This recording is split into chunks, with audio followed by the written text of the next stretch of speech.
I can't. It seems like the kind of thing that like a stoned freshman would argue about all night. And they try and build an entire movie out of the whole. Is it words are more important? No, pictures are more important.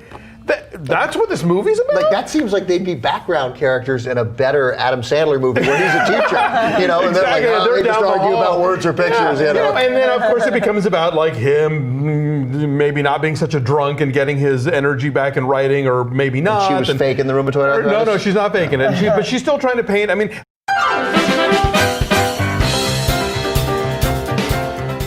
This movie doesn't have much tension, and that's part of the problem. Right. And also, I think that both that kid and Clive Owen's character do really awful things at one point, but it's not. But the movie hasn't sort of built up. They don't have the account to write that check. You know what I'm saying? Like, it's been sort of frothy and whatever, and then suddenly something really terrible happens. I was like, whoa, where is this coming from? Like, you have to build me more of a structure if you're going to have this lead character do something so reprehensible. And it just didn't feel earned at that point. It just throws off the balance of the movie. And then it literally ends with like an end of a Chips episode where they're kind of going, you know, I mean, it's... They sound like really heavy-handed metaphors. So who won? Is it words? Is it pictures? Is it a spoiler? Is that revealed? That would be a spoiler. Well, the other problem I had with it too is... So this movie should be thrilling. It should be exciting. It should be suspenseful. I was kind of bored. Oh, see, and okay. It's kind of repetitive. It's like a steady kind of hum of like, okay, this is going to happen, this is going to happen, and this building's going to collapse, this building's going to collapse, and then there's not a whole lot of perspective as far as what matters more than anything else, and then it's just over. I mean, you know, I can't disagree with that. I will say I was never bored because I kind of felt like they kept setting up each set piece in a way that was, I think, really exciting, and there was a lot of suspense and a lot of close calls. I wish that, like Earthquake, which is, I don't know if you've seen it lately, it's not that great. No, I saw it a year and a half ago. Okay. I introduced it to my wife. Marjo Gortner, for God's sake. Anyway, unlike Earthquake, there aren't like a lot of different stories going on. It's pretty much just the Dwayne Johnson family, which I thought was pretty exciting. Yeah, but was it though? There feels like there's a relentless kind of numbing repetitiveness, like a sameness to it all. I don't know. I wanted it to be fun. I don't know. There were some lines though that were kind of hilarious. So I was thinking about you in this part. You were like, so Dwayne Johnson commandeers various vehicles, right? He steals a giant pickup truck. He borrows a little plane. Yes. He borrows a boat to do what he has to do. But he knows that like the plane's only gonna last so long. It's him and Carla Gugino in the plane. And as they're flying over the bay, looking for a place to land, can't find any place, majestically, like a jewel in the middle of the mayhem, is AT&T Park. All right, so you think, oh, he's gonna land the plane in the ballpark, but no, they parachute out of it and they land perfectly at second base. Like it's just like everything is crumbling. Does and he feel her up? mayhem. That's the only thing to do. No. Well, they are going tandem, right? And so because she's petrified to jump out of a plane, and so they land, and he goes, "Haven't gotten second base with you in a long time." Oh. The whole place groaned. The whole place groaned. But like I kind of It's a long way to go for that joke. right? I kind of would have liked more. What we'll do, you see, we'll put them in a plane. We'll put them over AT&T Park, and they'll jump out and they'll land on third base. No, too much. It's PG-13. They'll land on second base. Right. They land at home and go safe, and that's too obvious. It is shockingly terrible. I did love it, and it feels great. Go, you sell it. Okay, you explain the plot like that's a bad thing. This movie is so deliberate in poking fun of every single romantic comedy cliche that I'm just sold. It's one joke. If your complaint is that it is one joke that the romantic comedy is stupid, I get that. But they tell the joke in so many weird, surrealistic, off-putting ways. That's my complaint is that there isn't one joke in this whole movie. It was that Matt Groening cartoon years ago where he talked about a little kid's sense of humor, and for like the 3-year-old, he called it like the switch up, and the kid says something like, "You know what I had for lunch today? Rocks." This whole movie is rocks. It's, you know, they'll set up a situation that you know is a contrived romantic comedy cliche. You think they'll do something subversive or make some comment about it, but instead they'll just do the opposite thing, and that's supposed to be funny, and it's almost never funny. I would say there is one joke, and they can't just tell the joke. They have to tell you that they're telling you the joke. And then they tell and then it. they tell it again. And then right? they tell you they told it. Right, and then they over-explain everything. This thing is such a straightforward romantic comedy. It reminded me of like Gus Van Sant shot-for-shot remake of Psycho. Like it's essentially, they've made a romantic comedy. And I'm glad you mentioned Airplane.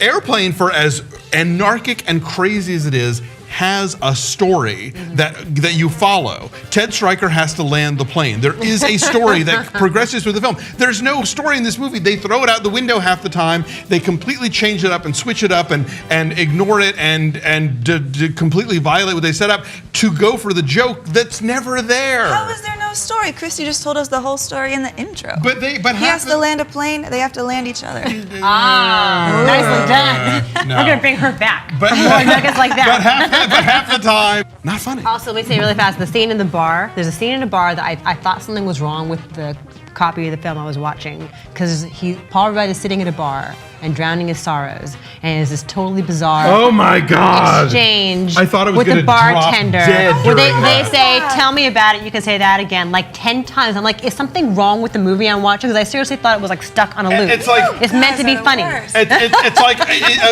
Andy Kaufman can get away with that kind of thing. He can get up and sing all of 100 bottles of beer on the wall on stage, and it's funny. That scene is timed just not short enough to be sort of regular funny, and not long enough to be sort of surreal, pushing the edge funny. It's just inept.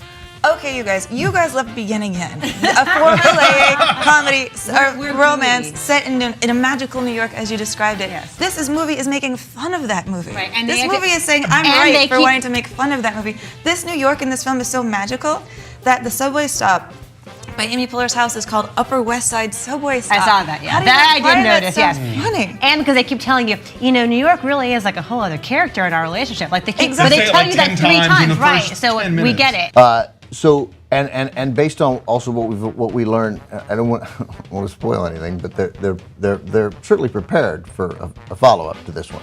Because Well, they've this already is- announced it. Right. It's not, but I mean, yes, they've already announced it. But even if you didn't know they'd already announced it, this is a wildly sort of incomplete movie. I mean, Yes. it feels like the first episode of a TV series that you are certain not to watch the second episode of. This movie gets as far plot-wise as both the Roger Corman and the first Tim Story movie did by about halfway through. Right. That's how far the movie gets. It's ridiculous.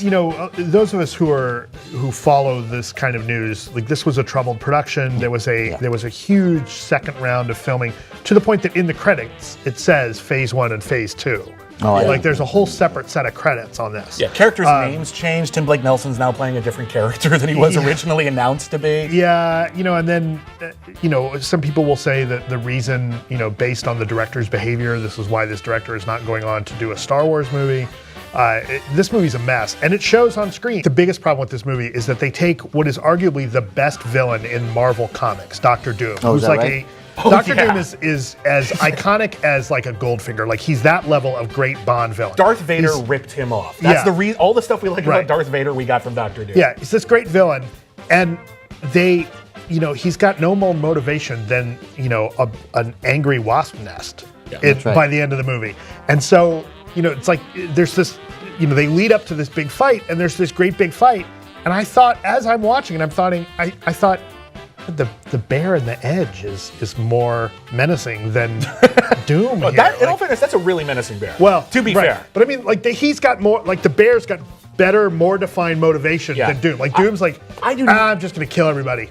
I do Right. not know why it's so hard to figure out Dr. Doom. He's actually not the most complicated character. And the only Fantastic Four movie that's come even close to getting him right is, again, the Corman one. I hate to keep harping on about it, but it's a better movie than this because stuff happens in it. All right, so this movie, if you are someone with no concept of what comedy is, or jokes, or hilarity, but you want to make a funny kids movie, and you've studied the concept of jokes and the concept of comedy, and you write things that feel like this is the sort of thing that people laugh at, that's what this script is.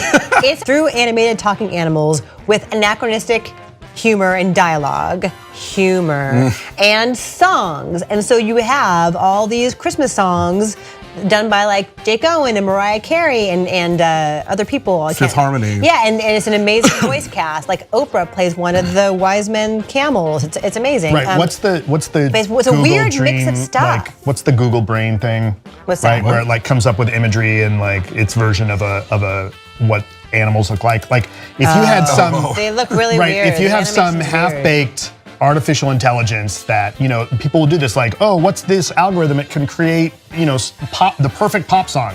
That's what this is. It's like, it's, you know, 20 minutes, 15 minutes into this movie, I was like, I'm done. I've lost all interest. I lost, like, I was like, oh God. Well, the best line is, and then I get a phone call. Yeah. No, you turn And it was to like, me. oh, thank God. The best Thank line God. is that you turn to me and you're like, I can't even believe they're screening this. Yeah, exactly. No, exactly. Like 10, 15 minutes, I'm like, oh my God, they screened this? Like, It what the is hell? shocking. It And is then, then I get a phone call and I leave because I'm dealing with a work thing and like, it takes like 10 or 15 minutes. And the guy who calls me says, oh, sorry. I said, no, look, I need an excuse to get out of this. So I go back into the theater because that's my responsibility. Yeah, And I go yeah. back in. And after a little while, I'm like, no, I'm done. Done. Okay, wait, did you get to the part in the third act when all seems lost and the donkey looks up at the star through a hole in the roof and says, maybe I should try praying? No, I didn't. And he tries to put I his didn't. little No, clunky I left boots before that. together. Oh my God, I'm He puts sorry I his missed club- that. Or as I like to call it, are you there, God? It's me, donkey. You Right, missed, so- spoiler, baby Right. Jesus gets born. What? Spoiler. I was worried about In that. the manger. I really was worried there's that no they room were at going to the get inn. captured and slaughtered. There's no room at the inn, and so baby Jesus has to be born in a manger.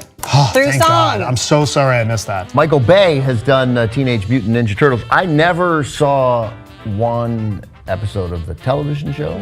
And this is the fifth Fifth- Teenage Mutant Ninja I've never Turtles seen movie. one of the movies. What the hell, I dude? think we're too old. And somebody made a reference about who did Nick like? You saw it with your son? Nick like Michelangelo. Yeah, I barely even know that that's one of He's them. the orange one. Yeah, so He's the wisecracking orange one. Donatello is the All orange right. one. No, Yeah. no, Michelangelo. Donatello is purple. is purple and nerdy. Because I had a grape crush at the premiere and it said Donnie on the can.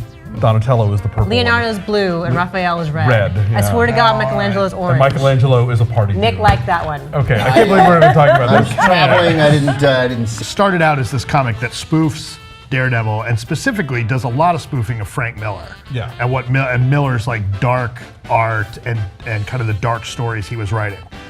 And that's kind of cool. But the cartoon is a kid show, right? And so people grow up on this like it's some amazing kid show. But they don't Whatever. know the origins of what right? it's I meant mean, to be. there's gonna be people out there who are mad that I got Donatello wrong. Nobody cares. Right? I mean, nobody gives a shit. Weirdly enough, I kind of like the early parts before the turtles show up. Like, I was kind of buying Megan Fox as a TV reporter and her like dogged pursuit of the story, and I was like, okay, so we're kind of maybe. She'd never make it as a TV reporter. In New well, York, Market One. Oh no, I'm saying. By the way, she'd get job after job after job after job. They want to put her on trampolines Yeah. doing like fitness segments, Exactly. and she wants to be out looking for Like, bad guys. I thought, okay, so we're kind of taking. Gabe didn't want to see it, No, my 10-year-old had no desire. In fact, he was laughing at me for having to go see and this. he would be your target audience. It Yeah. seems right. Yeah, Nick wanted to see it. Nick's almost 5, but he watched it. He was into it, but I don't think he loved it the way he loves The turtles. Is there any Darwinian connection to the turtles? There's no evolutionary They do strain evolve. to the mutant ninja turtles? Because they're little turtles that are they're So scientifically these are not research Galapagos projects. turtles. No, but they're to be scientific clear. research projects Yes. that run amok. Oh, There is no ooze in this version and no vanilla ice. Just in case. Oh, I you're wish there had been vanilla keeping track ice. at home. All right, so our How numbers sad is are it that we think Vanilla Ice would improve? He on would. This would be better. Yeah. more kitsch factor. So your number, Matt Atchity. What did I say? You said 3. Yeah. 3.3. I said 3 also. So our average of 3.1 is 24% on Yes. the tomato meter. This movie is terrible. Yeah, if we could say go see Transformers instead, this is when you know you are in bad shape. No, Oh, don't I'm not make- saying that either. Right. Go see Guardians.